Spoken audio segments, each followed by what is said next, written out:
All right, guys, welcome back. We are going to go on to the next step. So I posted a picture of some of the common abbreviations that we use to help us determine how many doses to give per day. So when a doctor says give 200 milligrams BID, we first have to figure out how to give 200 milligrams. That's our first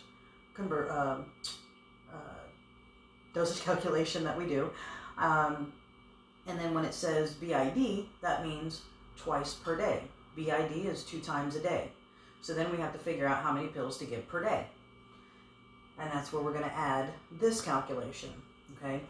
So I'm going to be working with Dosage Calculations Worksheet 3B today.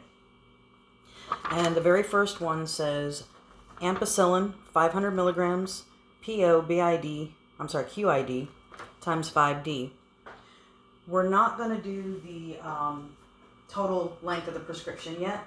We are only going to do how many times per day. So I am going to help you, if you haven't already done this first column for per dose, which you could have done by now. We are going to now get into the daily dose for a couple of them. And in the next video, we will go into the complete prescription, because that's going to lead us into how to write the prescriptions out.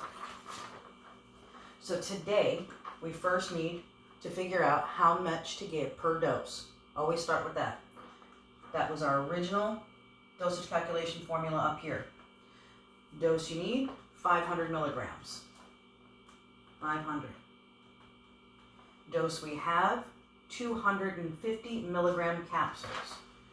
250 milligram capsules. So our unit is 1, because it's pills, right? Anytime we deal with pills, our unit is 1. And cap, until we know if it's plural.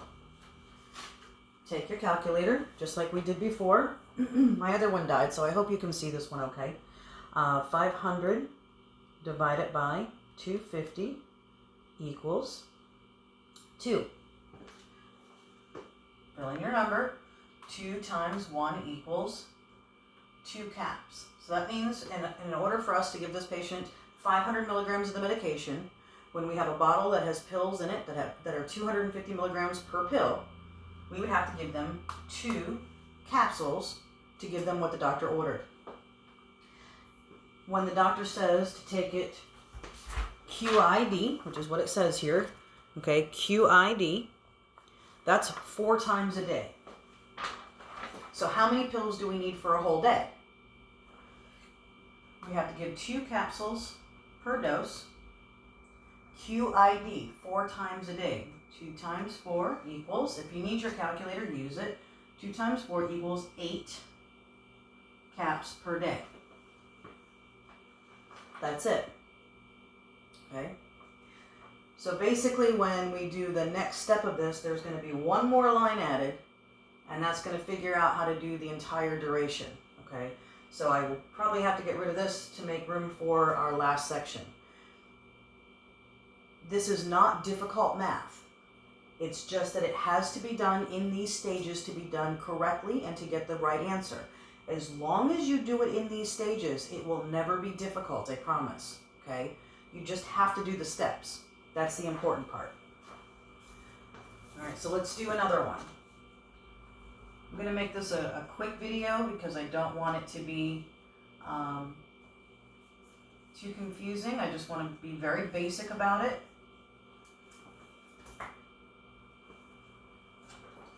Okay. Digoxin elixir, 150 micrograms. POTID times 10D. On hand is 50 micrograms per ml. All right. There's a lot of words in here, guys. There's a lot of abbreviations. Let me break it down. The doctor wants the patient to take digoxin elixir. Elixir is always a liquid. The doctor wants the patient to take 150 micrograms, right? By mouth. PO is by mouth. TID is 3 times a day. And then this is for the last part. I'm going to leave it out. What do we have on hand? 50 micrograms / ml. Remember, if there's no number there, it means for every 1 ml. So this is a liquid form, but the unit's actually going to stay the same because it's per ml. So our unit is still going to be 1. Dose we need, 150 micrograms. It's not milligrams this time, it's micrograms, mcgs. If you've done chapter 52, or at least part of it, you'll know what that means. The dose we have on hand, 50 micrograms, mcgs, slash or per 1 ml. There's no number there, so we know it's 1 ml. Take your handy dandy calculator. 150 divided by 50 equals 3. 3 times 1 equals 3. So we have to give this patient 3 mLs of the medication in order to give 150 micrograms. Less than a teaspoon. Okay, remember, 5 mLs is 1 teaspoon, so just keep in mind 3 mLs would be less than a teaspoon that we'd actually be giving this patient of the liquid medication. Now we need to figure out how much to give per day. If we're giving 3 mLs at every dose, and we have to do this TID, 3 times a day. Okay, 3 times 3. If you need your calculator, use it. 3 times 3 is 9 mLs. We would need a total of 9 mLs for the entire day.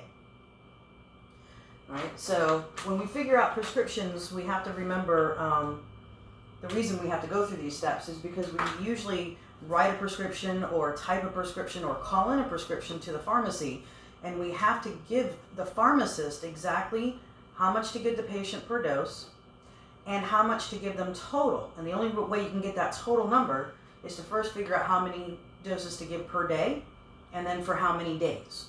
You know, if a patient takes a medication for like high blood pressure, they're going to take that every day, like for their whole life. So we would give them a whole month's supply at a time. But if they're taking an antibiotic, they don't need a month of that medication. They only need how many days the doctor says to take it. It might be 5 days, 7 days, 10 days, 14 days, depending on the antibiotic. So that's why this step is important, okay? I've just given you the first 2 examples on worksheet 3B for the first 2 columns. You go ahead and try to do some more of it. If you have questions, that is something we can talk about on the call tonight or tomorrow for my day class. Okay, so just go ahead and try. At this point, you should be able to do the first column and now the second column for all of these on worksheet 3B. If you can't, don't worry. Okay, I will help you. But go ahead and you should, from the first 2 videos, you should be able to do this first column. And from today's video now, you should be able to do the second column. I want you to try it. If you're not sure if you get it, you need to go back to the first and second video, get the worksheet that I use as an example, and do it with me. Don't just watch the video and then go try to do it. Have the worksheet with you and work it out while I'm working it out with you. That's going to help you learn how to do it. Don't just watch me, you have to do it, okay?